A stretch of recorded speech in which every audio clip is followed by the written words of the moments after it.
In recent years, only few months have passed without news of attacks on cultural heritage.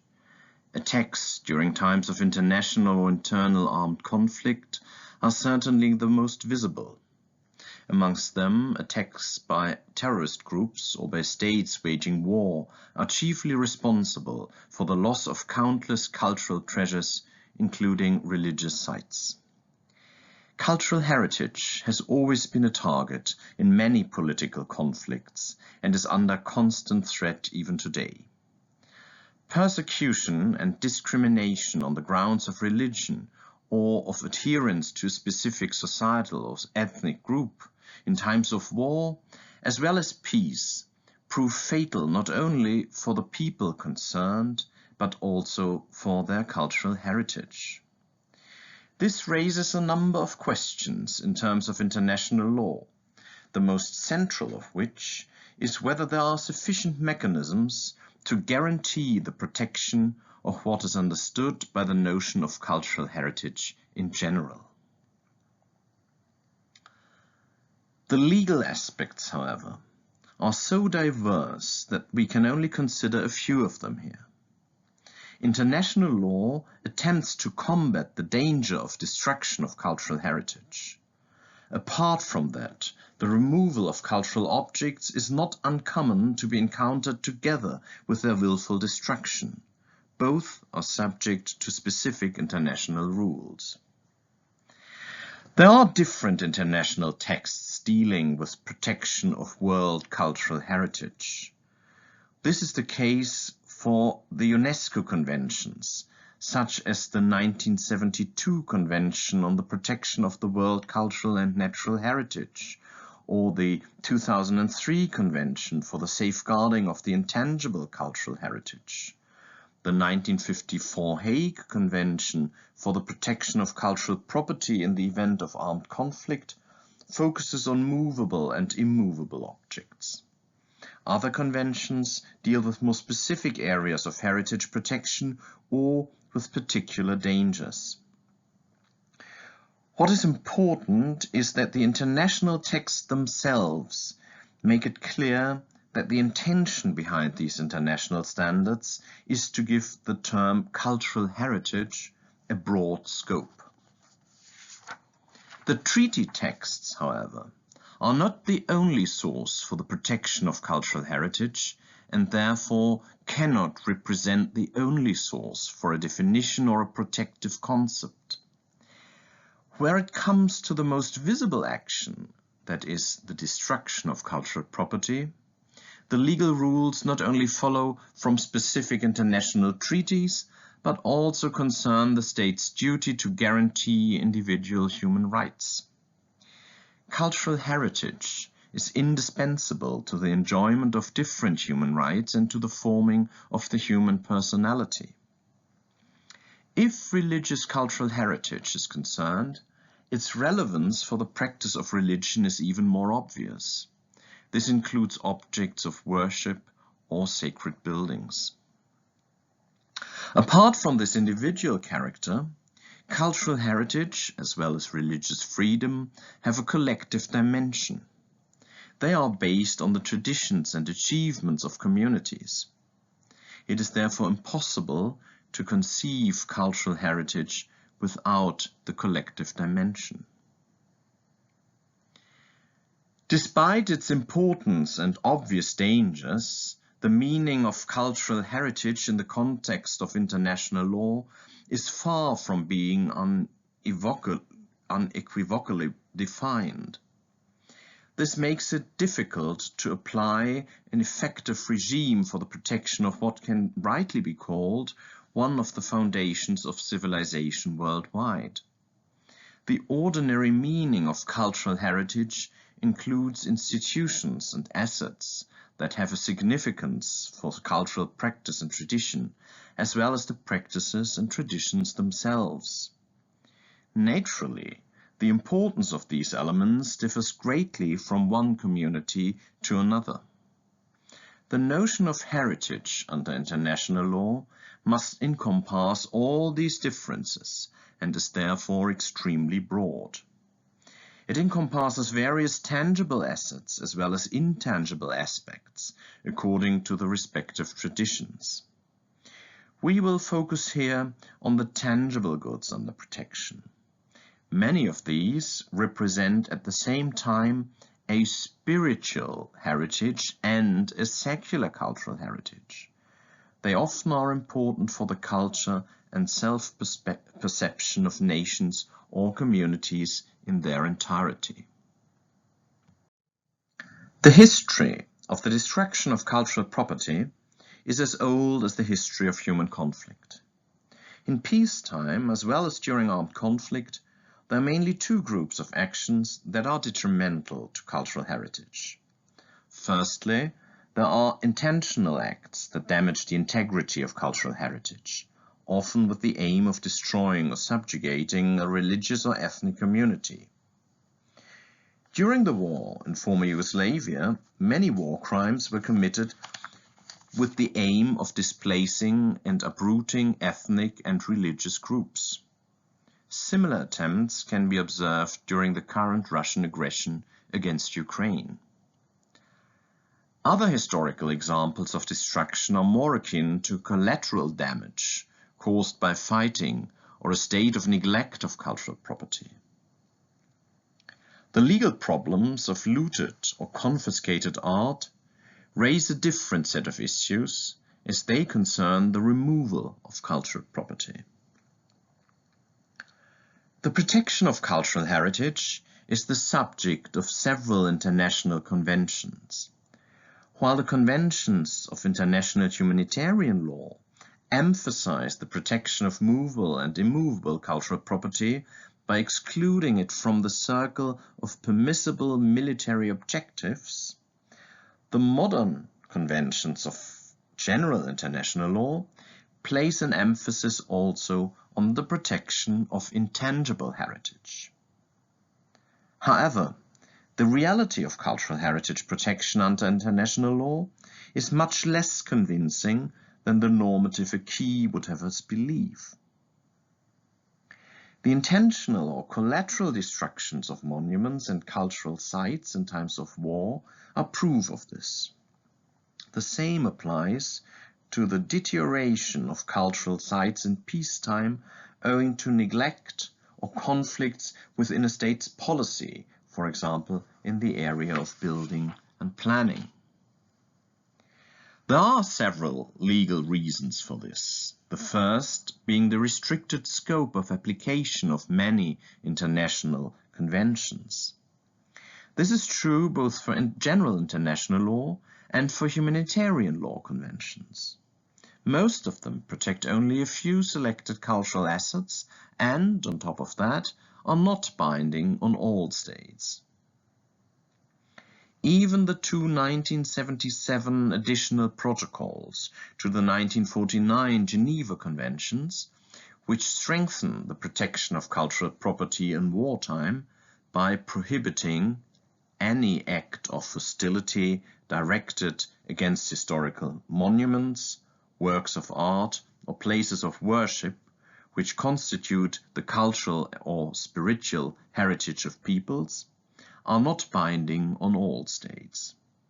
The material scope of application of these conventions is confined only to tangible heritage, which must also be of particularly high value. This can be explained by the time and context in which the protocols were drawn up. As far as intangible cultural heritage is concerned, the humanitarian law conventions contain only rules that at best exert an indirect protective force. They derive from the general obligation to protect the civilian population, as in the Fourth Geneva Convention and the 1977 additional protocols, but they are unable to create an adequate concept to protect the entire intangible heritage. Despite relevant state practice in recent years, it is unlikely that any customary rules exist to fill this gap. On the contrary, Internal as well as international armed conflicts are responsible for the degradation of cultural diversity as a result of persecution and the flight of population groups. The most burning problem in international cultural heritage law is the lack of implementation. Conventions for the protection of cultural heritage are primarily addressed to states. Despite the binding force of their obligations, all these international rules suffer from the classic character of traditional international law, which is confined to rather weak enforcement mechanisms vis-à-vis states' obligations. This is true of humanitarian law conventions as well. Although protection mechanisms do exist, the rules only stand a real chance when states have a favorable view of cultural heritage in general. Even in this case, in wartime, protection is particularly weak. Sanctions against states often cannot achieve very much. Discussions on a positive obligation to intervene in the form of a responsibility to protect have proved to be of little use. Even in situations of genocides or crimes against humanity, the concept has not been accepted in international practice as a valid legal basis for justifying the use of military means. Clearly, only the system of interventions provided for under UN law could justify military action in a situation where cultural heritage is under threat. The political odds, however, do not seem favorable for any such action. It is true that from a legal point of view, an activity by the UN Security Council does not seem inconceivable, since a threat to cultural heritage, and in particular actions that threaten specific communities, will usually represent a threat to peace within the meaning of Article 39 of the Charter of the United Nations.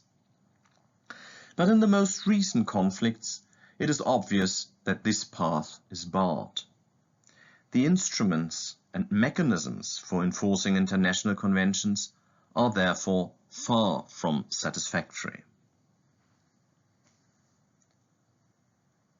International rules establishing individual responsibility are not yet particularly prevalent, even though the most obvious threats to cultural heritage are attacks by individual perpetrators during armed conflicts that lead to the destruction of buildings and movable cultural property, and often attempt to eradicate cultural traditions. There are, however, some important developments in international criminal law.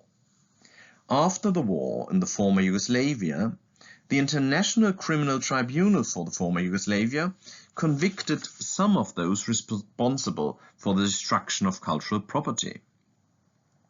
More broadly, Article 8 of the Rome Statute of the International Criminal Court defines as a war crime the willful directing of attacks against buildings dedicated to religion, education, art, science, and against historic monuments. In this way, the norm places attacks on cultural and religious heritage on the same level as attacks on hospitals and places of care for the sick or wounded. The relevance of this provision was confirmed in the Al-Mahdi case. The International Criminal Court sentenced a terrorist responsible for the destruction of 10 religious sites in Timbuktu to 9 years imprisonment.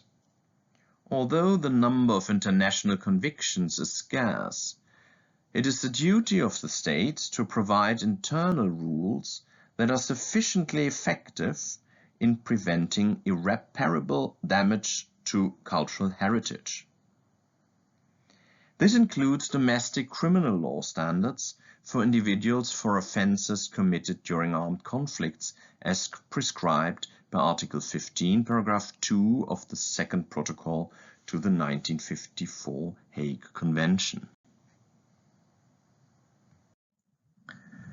From a European perspective, the protection of cultural heritage is closely linked to the protection of human rights, as it is the basis for the exercise of individual freedom and, in particular, its enjoyment is important for the individual personality. This is most obvious when one takes religious heritage as an example. There is no doubt that the destruction and eradication of a community's religious cultural heritage by a state violates the religious freedom of the community and of its members.